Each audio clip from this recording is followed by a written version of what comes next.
My dad works at B&Q, so I spent a lot of weekends there growing up, like wheeling down the aisles on those carts, and then about all the different finishes of wood. My favourite shellac because it dries so quickly, which is so weird because when I got shellac nails they took ages to dry. I was 10 when I got to use a crazy paint mixing machine for the first time. Made crazy calls that my dad shouted at me about because no one's going to buy them. No one is going to want to paint their room that colour yellow. Anyway, since this virus stuff started happening, the online orders have gone up a lot. And they haven't got anyone in to come help my dad with the load, obviously. So I was like, I can come help. And at first he was like, no. Because it's like once you get your period, you're no longer able to step into a hardware shop or something. But I convinced him it's good because no one's really hanging out and I've been quite bored anyway. Yeah. And I think it'll be quite good for us because we haven't really been speaking much since.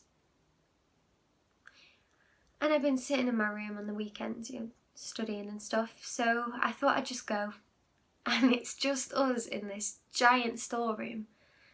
Sometimes people come and go, like the guys that drive the vans and stuff, and they are mostly quite nice, but they don't really say much, which is being a bit tricky because my dad doesn't speak much either, and I quite like to chat, as you can.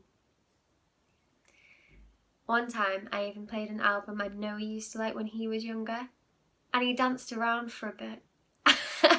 And I liked watching him do that because it's weird watching bodies move in ways they're not used to moving in. And I laughed at him and I try and remember how it feels while it's happening. But then I could tell he was getting sad, so I pretended I didn't like it and I switched it to history. But last week we were just going through the latest deliveries. And it's not proper lockdown yet, so we're quite chill. Like, really busy, but chill. And the door starts rattling because someone's coming in. So my dad turns music off and stands up like he's doing something wrong. And I look at him like, fuck, I hope I'm not so scared when I'm your age. And the manager comes in. His name's Brian, but I like calling him Ryan to annoy him. And he shoots me a glance that reminds me that I have boobs and thighs and all those things that chickens have. And he says to my dad, listen, are you listening? I got a call from the government. And he shoots me a glance to see if I'm impressed by this. So I raised my eyebrows like, oh yes, I'm very impressed, Brian. And they would like us to get a list together of all essential and non-essential items. All essential things will be available for click and collect. Non-essentials won't. So here you are. And he hands my dad a huge ring binder with the entire catalogue in it. Oh, it's like the size of my dad's torso. I'd like that by the end of the day to review. And he takes one more hungry look at me as if I'm ready for basting. And he goes, rattling the sliding iron door behind him, using his sleeves because he's afraid we're infected. It was just jokes because I wiped that door down the minute we arrived this morning.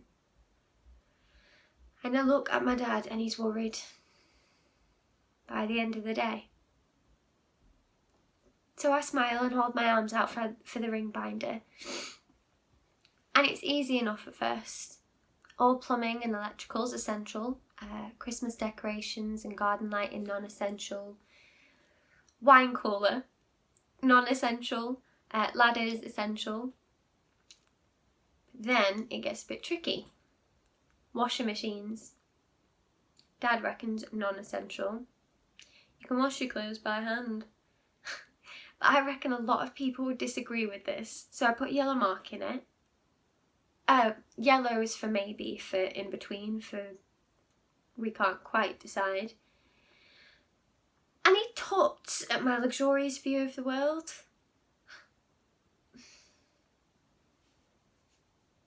We are very different, my dad and me.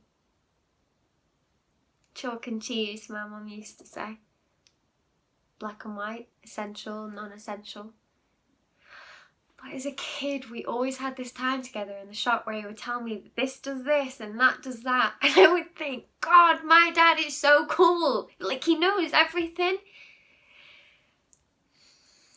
But when I started getting into my schoolwork more, I think maybe he thought that about me. That's what Mum said. He just feels threatened. Don't take it personally. Oh, she was this amazing buffer, this mediator, a grey in between the black and white. And she could always get a conversation started for us. And now all we have to talk about is whether gardening tools are essential or not. Essential, he says. Everyone's going to want to do the gardening. Okay, so if I say to you, doorbell, are you calling that essential? A bin's essential? Are you calling bins essential? Paint is surely non-essential.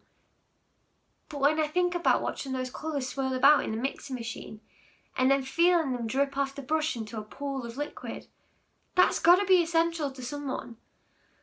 Someone who's stuck inside with nothing to do except for stare at that horrible grey wall. It's only grey because I've been too busy at work to paint it since I moved in a few months ago after a terrible breakup with the death of a parent.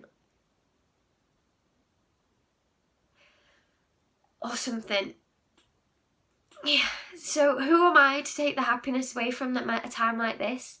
You know, and why has the power of decision making been left to me, of all people? They can get paint from Wilko. Put it as non-essential, my dad says. But it's not that I like books and he likes drills. Because I like drills. You know, most of this stuff is maths anyway, like science and maths. So it's not like the opposite of what I'm doing, what I'm planning on doing. But I feel like I've let my dad down when we eventually had the binder back to Brian. And it's over 50% yellow. And I feel like I've made everything worse for my dad when we get on the bus home.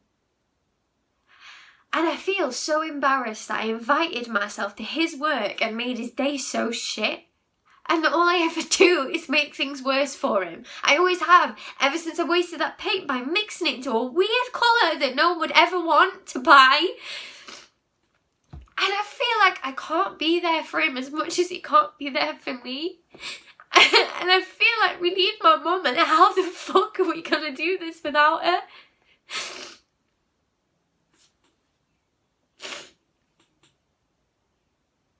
But then he pushes the button for our stop. And just before he gets up, he turns to me and smiles and says, "Today was fun."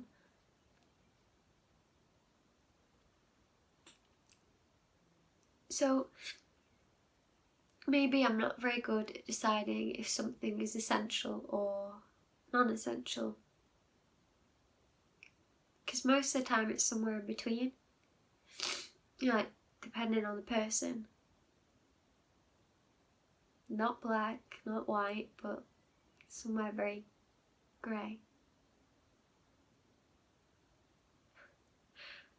Or maybe, like that man's room, if I ever made it to Wilko, somewhere very